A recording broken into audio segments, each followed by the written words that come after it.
नमस्कार दोस्तों, स्वागत है आपका एक कदम अध्यात्म की ओर में। दोस्तों, भगवान विष्णु ने मछली के रूप में अवतार लिया था। मत्स्य अवतार भगवान विष्णु का सबसे पहला अवतार माना जाता है। इस अवतार में पृथ्वी जब जल में डूब रही थी तब उन्होंने मछली का अवतार लेकर पृथ्वी को डूबने से बचाया।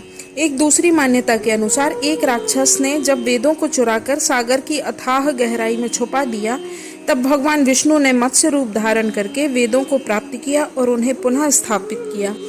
इस कथा के अनुसार एक पुण्यात्मा राजा तप कर रहा था। राजा का नाम सत्यव्रत था। सत्यव्रत पुण्यात्मा तो था ही, बड़े उदार हृदय का भी था। प्रभात का समय था, सूर्योदय हो चुका था। सत्यव्रत कृतमाला नदी में स्नान कर रहा था। उसने स्नान करने के पश्चात जब तर्पण करने के लिए अंजलि में जल लिया तो अंजलि में जल के साथ एक छोटी सी मछली भी आ गई। सत्यव्रत ने मछली को नदी के जल में छोड़ दिया। मछली बोली, राजन, जल के बड़े बड़े जीव छोटे छोटे जीवों को मारकर खा जाते हैं।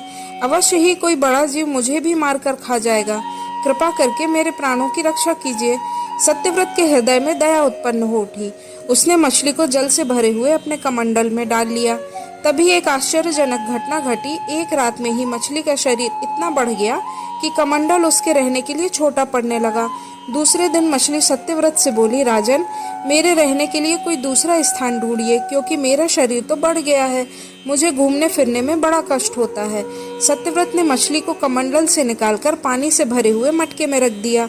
यहाँ भी मछली का शरीर रात भर में ही मटके से इतना बढ़ गया कि मटका भी उसके रहने के लिए छोटा पड़ गया। दूसरे दिन मछली पुनः सत्यव्रत से बोली, राजन, मेरे रहने के लिए कहीं और प्रबंध कीजिए, क्योंकि मटका भी मेरे रहने के लिए छोटा पड़ रहा है।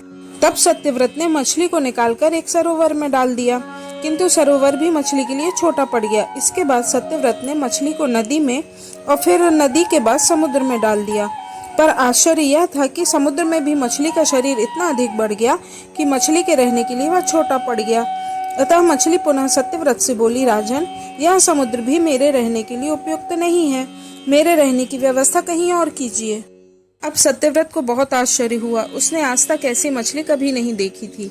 वह विस्मय भरे स्वर में बोला, मेरी बुद्धि को विस्मय के सागर में डुबो देने वाले आप कौन हैं?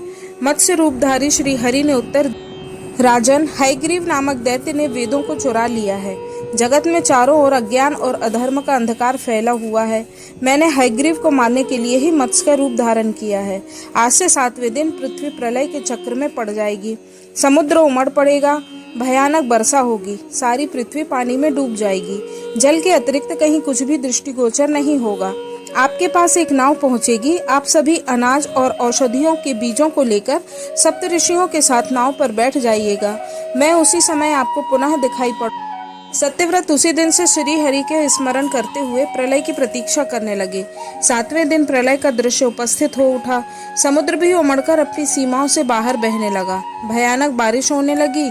थोड़ी ही देर में सारी पृथ्वी पर जल ही जल हो गया। संपूर्ण पृथ्वी जल में समा गई। तभी उसी समय एक नाव दिखाई पड़ी। सत्यव्रत सप्त ऋषियों के साथ उस नाव में बैठ गए। उन्होंने नाव के ऊपर संपूर्ण अनाज और औषधियों के बीज भी भर लिए। नाव प्रलय के सागर में तैरने लगी। प्रलय के उस सागर में उस नाव के अतिरिक्त कहीं भी कुछ भी दिखाई नहीं दे रहा था। अचानक ही मत्स्य रूपी भगवान प्रलय के सागर में दिखाई पड़े। सत्यव्रत और सप्त ऋषिगण मत्स्य रूपी भगवान की प्रार्थना करने लगे। भगवान से आत्मज्ञान पाकर सत्यव्रत का जीवन धन्य हो उठा।